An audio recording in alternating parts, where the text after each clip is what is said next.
Mr. Mean lived up to his name. He lived in what could have been a nice house, but wasn't.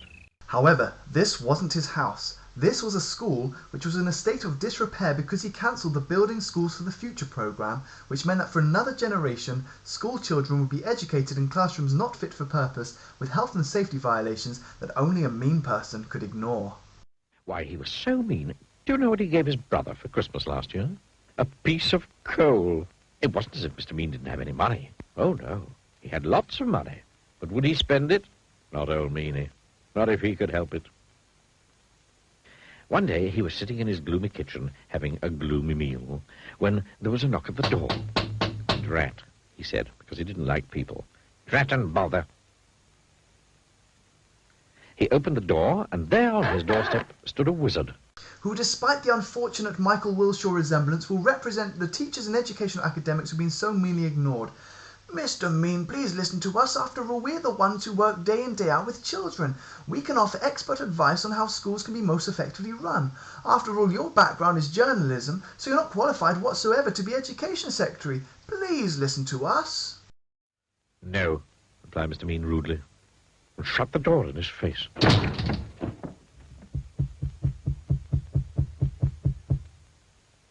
How did you get in?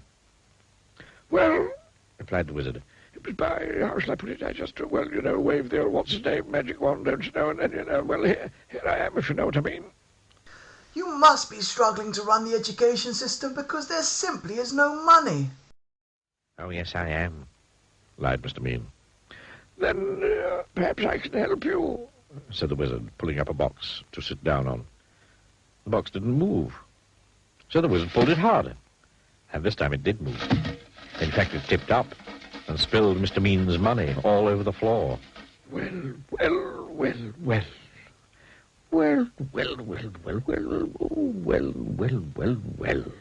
It would appear to me that you, sir, are an old meanie.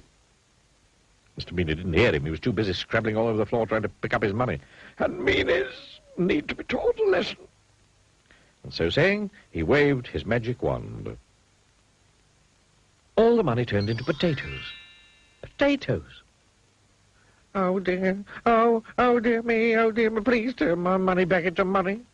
Oh, please. Perhaps, replied the wizard. But on the other hand, taking all these into account, by and large, things being what they are on the face of it, perhaps not. However, continued the wordy wizard, if you make me a solemn promise never to be mean again, then I'll turn the potatoes back into money.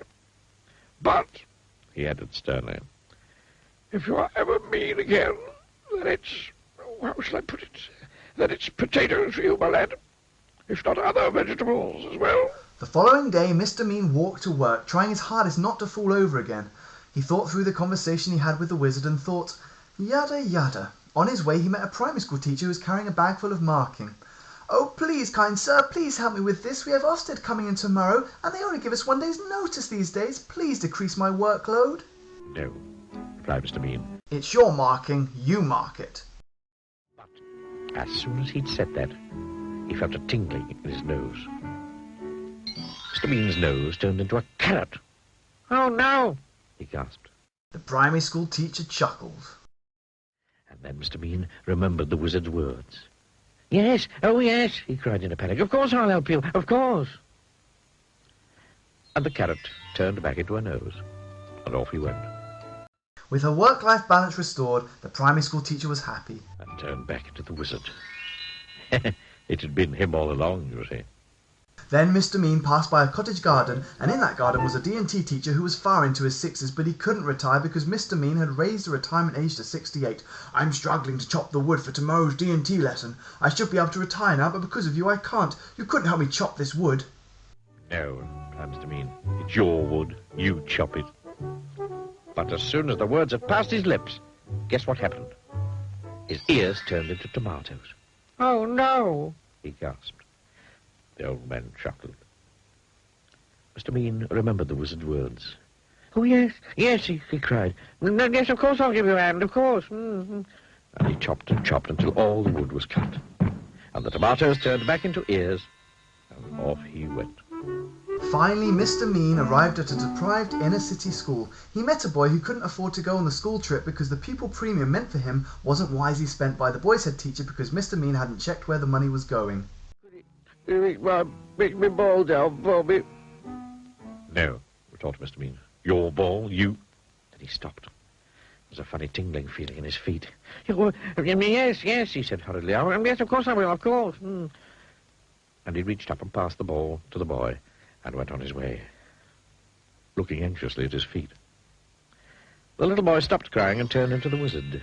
I think, he said to himself, that Mr. Mean, by and large, is beginning, if I'm not very much mistaken, to be not quite so mean. And I think, although I could be wrong, although I never am, that he has, thank goodness, learned his lesson. And you know something? Mr. Mean had learned his lesson. And that's because he realised that he was a terrible education secretary and that he never listened to anyone whose views were different to his own. He decided it was best for everyone if he resigned. And he's turned into quite a generous sort of fellow. Goodness, he's so generous. Do you know what he gave his brother last Christmas? 2 pieces of coal.